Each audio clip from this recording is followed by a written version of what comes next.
But first, Chancellor Rachel Reeves has been accused of misleading the public over the state of the country's finances as she plotted her £30 billion tax raise, allegedly to save herself and Prime Minister Sir Keir Starmer. And it comes as the Office for Budget Responsibility revealed that a series of statements in recent weeks from Ms Reeves and her officials falsely exaggerated the fiscal shortfall she faced, preparing the ground for her to raise taxes and welfare spending. Well, joining me now is journalist and broadcaster Claire Muldoon. It does sound a little as though Rachel Reeves did deliberately mislead Parliament and the voters in order to put up taxes because she wanted to, for example, raise welfare spending. At the same time, there's this astonishing story on the front of The Times today showing that she said in her budget that she would be heralding a golden era for the hospitality industry. She said that pubs would see their taxes cut. In reality, it looks as though this is going to be quite a big tax rise for pubs because she's revalued how much pubs are worth, and so therefore they have been pulled into a higher bracket of tax. It's all a bit complicated, but basically pubs are going to be taxed into oblivion. Good day to you and welcome back to the British Report. Imagine, if you will, that you have just spent months telling everyone you are the most fiscally responsible person in the room, only to walk into a party, trip over the rug and accidentally set the curtains on fire. That is essentially the week Sir Keir Starmer and Rachel Reeves are having.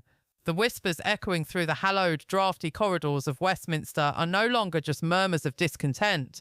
They have reached a fever pitch. We are talking about rumours so seismic, they suggest the King himself has seen the latest economic horror show figures and realised that the change we were promised looks remarkably like a controlled demolition of the British economy.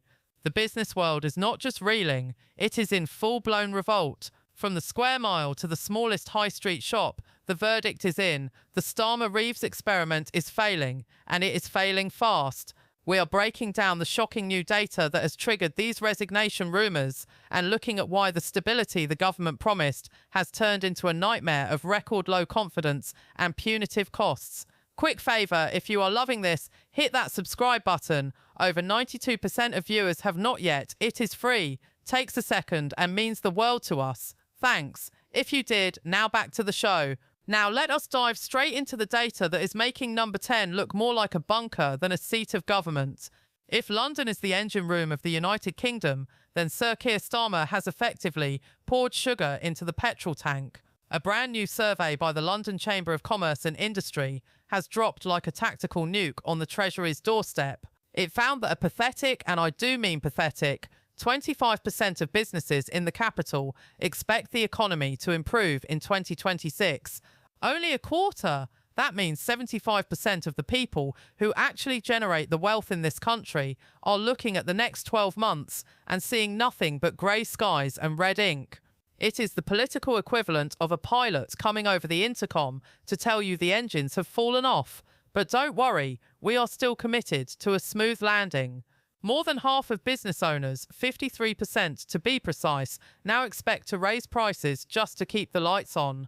This is not growth, Rachel Reeves. This is a cost of living crisis 2.0, except this time the government is the one twisting the knife. The London Chamber of Commerce has basically told the Prime Minister that stability is a word he should probably stop using until he learns what it actually means.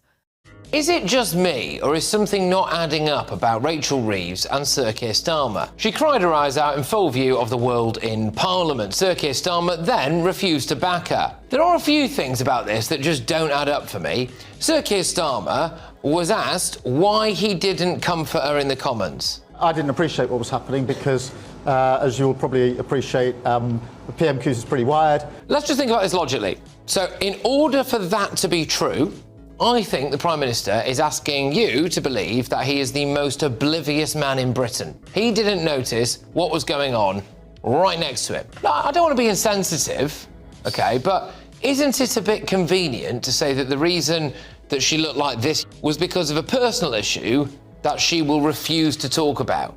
And then you come out like this, all smiles, and you expect us to believe that everything's absolutely fine, and you are the kind of person that we can trust with our economy, even though it's in the toilet, thanks to a lot of her decisions. I'm sorry, I'm not really buying it. I'm not, and I don't think a lot of people are. We were told it was because she'd had a row with the Speaker, Lindsay Hoyle. Then we were told she'd had a row with Angela Rayner. And we were told that she said she was under a lot of pressure, and that was the problem. And now we're being told to believe that she's had a personal issue, which meant that she went to pieces in the Commons, but now everything's absolutely fine. If there is some serious personal issue here, then OK, all right, and I do feel sorry for her. But unfortunately for her and Keir Starmer, this Labour government has a track record of not being very honest. And I wonder whether or not they're being honest about this. If you think the lack of confidence is bad, wait until you see what it is doing to the actual boots on the ground. Recruitment activity in London has fallen off a cliff. We are talking about a drop from over a third of businesses hiring in the second quarter of last year to just 25% in the final quarter. Why? Because businesses are terrified. You do not hire new staff when the government is standing behind you with a metaphorical magnifying glass and a tax bill the size of a telephone directory. Furthermore, investment in plant and equipment, the stuff that actually makes a country more productive, has tanked to 18%, down from 25% just a few months ago. This is the major horror that has the palace concerned. If the private sector stops investing and stops hiring, the entire growth pillar of the Labour manifesto collapses. It is not just a dip, it is a structural failure. Karim Fatehi OBE, the chief executive of the London Chamber, did not hold back. He slammed the government's approach, saying record low business confidence is bad news for the Prime Minister, bad news for the economy, and bad news for the country. When the people with OBE after their names start using words like bad news 3 times in a sentence, you know the situation is dire. The real sting in the tail here is the feeling of betrayal.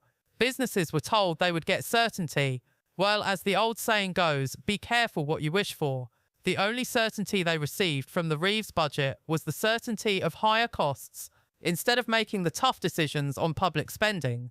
You know, the thing governments are supposed to do. The Chancellor simply shifted the burden onto the backs of businesses and the public. It is like a flatmate promising to help with the bills and then buying a gold-plated toaster and telling you that your share of the rent has tripled. Rachel Reeves has effectively treated the British business owner like an ATM that never runs out of cash. But as these figures show, the ATM is flashing out of service. There is no economic growth unless businesses have the stability to take risks.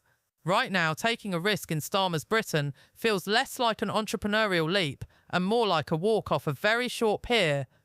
The Prime Minister's latest gimmick is his one-in, one-out deal with France. Since that deal was announced, 11,000 illegal immigrants have come in and about 7 have gone out.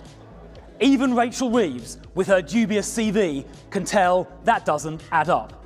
But wait, the horror show continues. Swifter than a politician fleeing a difficult interview, we saw the Employment Rights Act receive royal assent. This legislation, spearheaded by Angela Rayner, was described by the Federation of Small Businesses as something that would inflict significant damage on the economy. 12 other business groups signed a letter to the Telegraph warning that this bill runs counter to the government's own plans to tackle economic inactivity. Basically, the government is making it so expensive and so legally risky to employ someone that businesses are deciding it is simply not worth the hassle. Karim Fatehi pointed out that while employment protections are vital, the balance of power has tipped too far. Employers are now increasingly reluctant to hire. It is a classic case of good intentions, catastrophic results. If you make it impossible to fire someone for poor performance or make the day one rights so onerous that a small business cannot cope, they will not hire in the first place. It is a slow-motion car crash for the job market, and Starmer is the one with his foot on the accelerator. As we move deeper into 2026, the pressure on Sir Keir Starmer and Rachel Reeves is becoming terminal. The rumours of King Charles being appalled at the economic trajectory are gaining traction because ultimately the sovereign cares about the stability of the realm. And right now the realm is about as stable as a Jenga tower in an earthquake. The government's New Year's resolution must be to actually listen to the job creators, the taxpayers and the innovators, stop weighing them down with regulation, stop treating profit like a dirty word. If the Labour leadership continues to ignore the warnings from the London Chamber, the FSB and the decimated investment figures, then the calls for their resignation will move from the rumours of the internet to the floor of the House of Commons. The British business community is sending a clear message: we cannot afford you anymore. And in politics, when the money runs out and the confidence vanishes, the exit door usually opens shortly thereafter. The question is no longer if Keir Starmer has a problem, but whether he can survive the major horror he has created. If the King is indeed looking for the resignation papers, he might not have to wait very long if these figures continue to slide. Thanks for watching The British Report.